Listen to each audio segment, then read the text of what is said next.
আসসালামু আলাইকুম। আশা করি সবাই ভালো আছেন, আমিও ভালো আছি। আজকে রান্না করবো বুটের হালুয়া। এই যে দেখতে পাচ্ছেন, বুটের ডাল সিদ্ধ করে বেটে নিয়েছি। এই যে কিশমিশ বাদাম সব রেডি করছি, এখন রান্না করবো। চলেন দেখতে থাকুন কীভাবে রান্না করি। এই যে কড়াই দিয়ে দিয়েছি, এখন দিয়ে দেবো ঘি।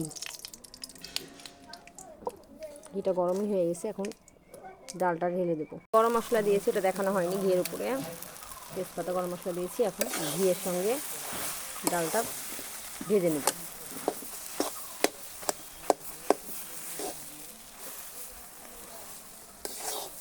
ঘিয়ের সঙ্গে এখন ভেজে নিতে হবে ডালটা। এই যে ভাজা হয়ে গেল, এখন দিয়ে দিব দুধ। গরম করে রাখছিলাম খাঁটি গরুর দুধ, দিয়ে দিলাম। দুধ দিয়ে এখন এটা একসঙ্গে মিক্সড করব। এই যে দুধের সঙ্গে একবার মিক্সড করে ফেলেছি, এখন এইভাবে লাড়তেই থাকতে হবে, লাড়তেই থাকতে হবে। তারপরে একটা করে উপকরণ দিতে হবে।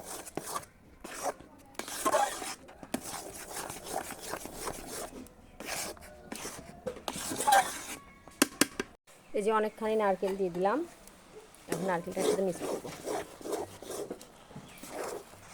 হালুয়ার সাথে নারকেলটা মিক্স করবো।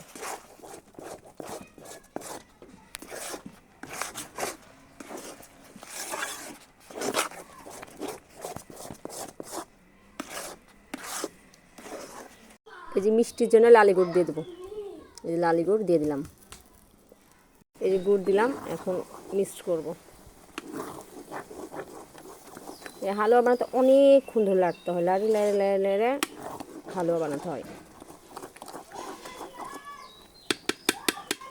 এই যে হালুয়া হচ্ছে, একটু সাবধানে লাড়তে হবে, এখন ফুটবে তো, গায়ে পড়তে পারে।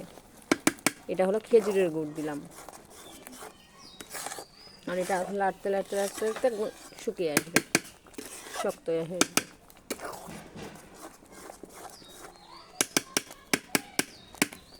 এই পর্যায়ে দিয়ে দিব এই যে বাদাম আর কিশমিশগুলো।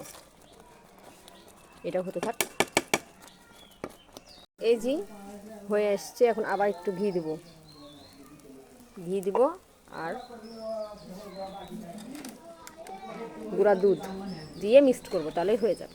এই যে হয়ে গেল আমার বুটের হালুয়া। ভিডিওটা যদি ভালো লাগে লাইক কমেন্ট শেয়ার করবেন, আর বাসায় তৈরি করে খেয়ে দেখবেন, অনেক ভালো লাগে। সবাই ভালো থাকবেন, সুস্থ থাকবেন। আল্লাহ হাফেজ। আমার জন্য সবাই দোয়া করবেন। আসসালামু আলাইকুম।